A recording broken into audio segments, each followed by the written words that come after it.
जय गुरुदेव। आज नवरात्रि का 8वां दिन है और नवरात्रि के 8वें दिन माता के महागौरी स्वरूप की पूजा की अर्चना की जाती है। तो आइए आज के इस वीडियो से हम जानते हैं माता के महागौरी स्वरूप के बारे में और माता महागौरी की कथा। सबसे पहले हम लोग माता महागौरी की कथा के बारे में जानते हैं। माता के गौरवर्ण होने के कारण ही माता को महागौरी कहा गया है। माता के गौरी स्वरूप की 2-3 कथाएं प्रचलित हैं। पहली कथा के अनुसार भगवान शिव को पति के रूप में पाने के लिए माता कठोर तपस्या की थी। हजारों वर्ष तक तपस्या में लीन रही।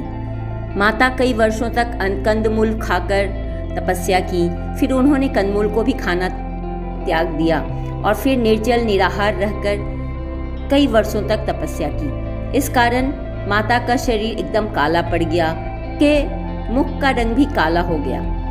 माता की तपस्या से प्रसन्न होकर भगवान शंकर, भगवान भोलेनाथ माता को पत्नी के रूप में स्वीकार करते हैं और गंगा जल उनके ऊपर डालते हैं। गंगा जल डालते ही माता का शरीर विद्युत के समान अत्यंत कांतिमान गौरवर्ण का हो जाता है और तभी से माता का नाम गौरी पड़ा। महागौरी रूप में देवी करुणामयी, स्नेहमयी, शांत और मृदुल दिखती हैं। माता के इस रूप की प्रार्थना करते हुए देव और ऋषिगण कहते हैं, सर्वमंगल मंगल्ये शिवे सर्वार्थ साधिके शरण्ये त्र्यंबके गौरी नारायणी नमोस्तुते।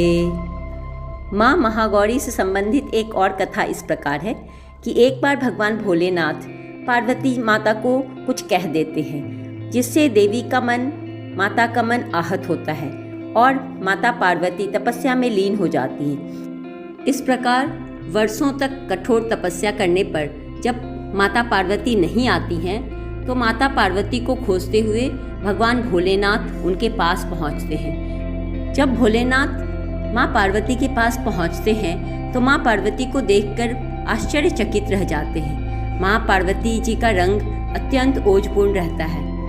उनकी छटा चांदनी के समान श्वेत और कुंद के फूल के समान धवल दिखाई पड़ती है। उनके वस्त्र और आभूषण से प्रसन्न होकर देवी उमा को गौरवर्ण का वरदान देते हैं। एक अन्य कथा के अनुसार एक सिंह काफी भूखा था। वह भोजन की तलाश में वहां पहुंचा जहां पार्वती माता तपस्या कर रही थी।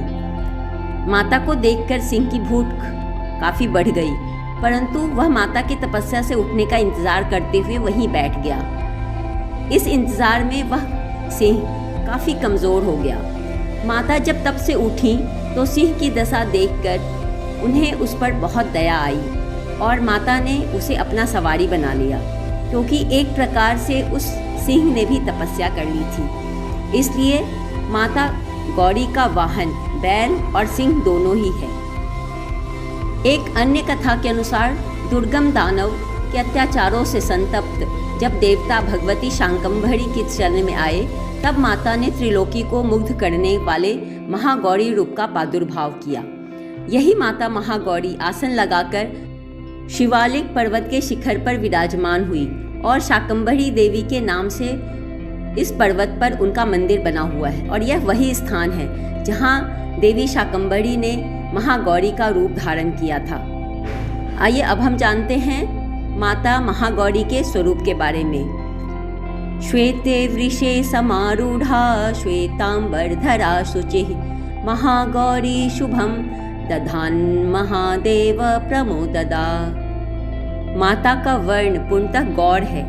इस गौरता की उपमा शंख, चंद्र और कुंद के फूल से दी गई है। इनकी आयु 8 वर्ष की मानी गई है। अष्टवर्षा भवेत गौरी। माता के समस्त वस्त्र और आभूषण भी श्वेत हैं। महागौरी की 4 भुजाएं हैं। इनका वाहन वृषभ है। इनके ऊपर के दाहिने हाथ में अभय मुद्रा और नीचे वाले दाहिने हाथ में त्रिशूल है। ऊपर वाले बाएं हाथ में डमरू और नीचे के बाएं हाथ में वड़ मुद्रा है। इनकी मुद्रा अत्यंत शांत है। यही महागौरी देवताओं की प्रार्थना पर हिमालय की श्रृंखला में शाकंभरी के नाम से भी प्रकट हुई थी। माता महागौरी का स्तुति मंत्र है, या देवी सर्वभूतेषु महागौरीरूपेण संस्थिता नमस्तस्यै नमस्तस्यै नमस्तस्यै नमो नमः। धन्यवाद।